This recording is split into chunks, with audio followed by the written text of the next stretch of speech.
Hi, Timmy. You having a nice laugh, are you? I mean, it's Christmas. It's Christmas morning.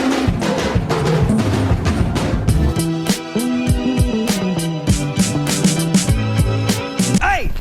I love the way it makes me feel inside. Thank you, Everhart Davis, for the video suggestion. We're gonna watch some recurring nightmares with Bruce Stew. Bruce Stew. What's up everyone, Adam from FWCI. This is Bruce Stew, Recurring Nightmares.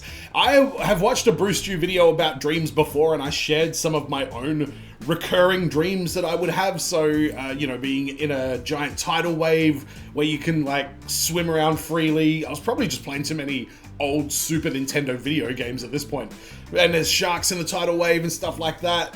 Giant Lego structures is another thing that I dream about on a regular basis. In terms of nightmares, there was a period in my life, I don't know what this was, I was in a real down time in my life, and I kept dreaming about being bitten by snakes. And I for a week, I reckon. I wasn't doing anything to do with snakes, I never dreamed about it since, but there was this brief period of time where it was just snake dream after snake dream.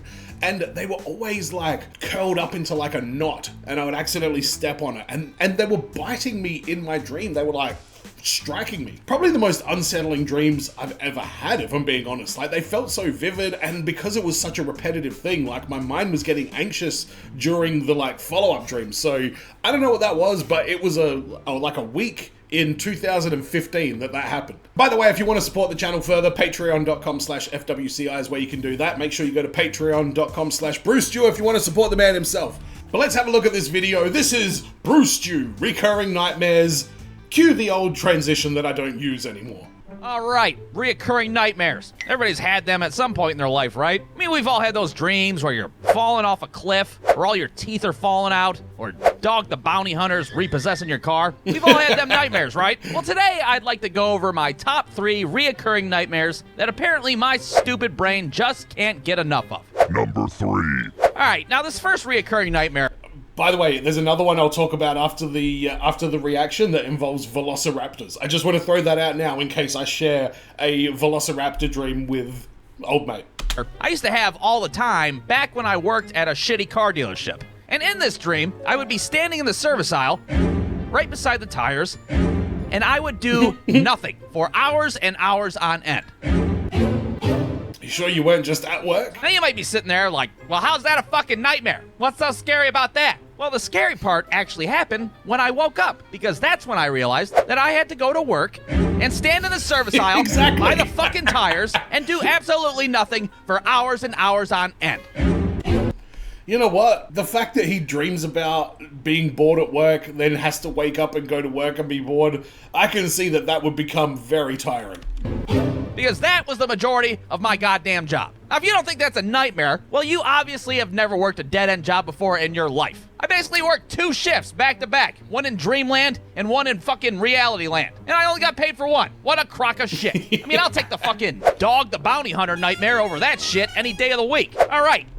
It's like he's doing the opposite of the TV show Severance, which, by the way, I will be reacting to season 2 of that when it comes out. On to the next one. Number 2. Now, as I've mentioned in my Dumb Dreams cartoon that I made like 4,000 years ago, when I was a kid, I used to have a reoccurring nightmare that Harry and Marv from the movie Home Alone would break into my house, and I'd have to fucking huck paint cans down my stairs to defend myself. And for a while, that was the only reoccurring nightmare that I had as a kid. Well, all of that changed one day when I went to the Blockbuster Video, and I rented a little video game called Resident Evil 2 for the Sony PlayStation. Now, if you've never played Resident Evil 2, it's a game about zombies, and it's terrifying as hell. Well, imagine my naive 8-year-old ass playing this game for the first time. Is this the game where the first time you see a zombie, I think it's like real life footage, because it was PlayStation. They could have like actual video on there, and it was this genuinely horrifying makeup of this dude who just like turns around like, ugh. If that's the Resident Evil game he's talking about, I've played the first 5 minutes of it, and that's the point where I said, nope, I'm gonna go play some Mario Kart instead. All by myself late at night. You remember that fucking opening cutscene? Look at this shit. Look at these graphics back in 1998. I thought these were real fucking people on the screen. That shit was terrifying as hell. Well, after playing roughly 45 seconds of this game and dying in the street, didn't even make it to fucking Kendo's gun shop, I promptly turned the PlayStation off, and I was A-okay with never playing that frightening ass shit ever again. Well, naturally, it didn't take long for my stupid ass brain to internalize that shit, and next thing you know, I'm having zombie nightmares left and right. Now, these dreams always started off pretty much the same. I'd be sitting on the couch, minding my own business, when suddenly somebody starts pounding on my front door. So I'd go to answer it, and it'd always be somebody random as hell. It'd be like my fucking dad's friend Carl, and he'd be like, hey, fucking guess what? Fucking zombies out in the street, all willy-nilly. Come on, we gotta get the hell out of here. Thanks for the heads up, Carl. You're a good man. The streets, and we'd have nothing to defend ourselves but like a fucking broken Nerf gun and a goddamn wiffle ball bat.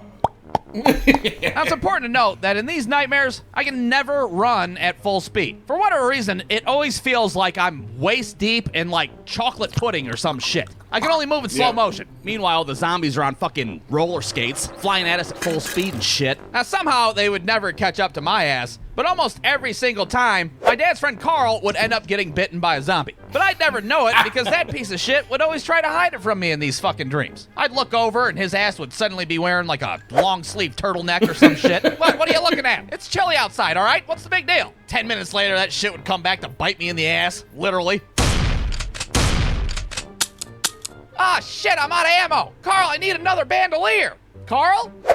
Guess what? Fucking, I'm a zombie now. Blah. Oh, piss! And then I'd wake up right around that point in the middle of the night, and I'd have so much goddamn resentment for my dad's friend Carl. He'd like come over to our house the next day and be like, hey, it's me, Carl. Where's your dad at? And I'd be like, fuck off, Carl, you turtleneck wearing piece of shit. But hey, that's the way it goes. What can I say? All right, zombie apocalypse with my dad's friend nightmare. Check. What's next? Number 1. All right, now this last nightmare always takes place at Cedar Point. And if you've never been to Cedar Point before, I've heard of this one. park in Ohio, that has some of the biggest, most Is this the one where you get stuck on the roller coaster? and one of those roller coasters is the Millennium Force. Now, the first time I saw the Millennium Force as a kid, I thought it was the tallest goddamn thing, and Tallest shit in the world. The King Kong building, Kane from WWE, Mount Everest, the Millennium, holy fuck. Yeah, fair call. Kane is very tall. ass was not the biggest fan of heights back then, let me tell you. So needless to say, the first time I rode the Millennium Force, it traumatized my ass quite a bit.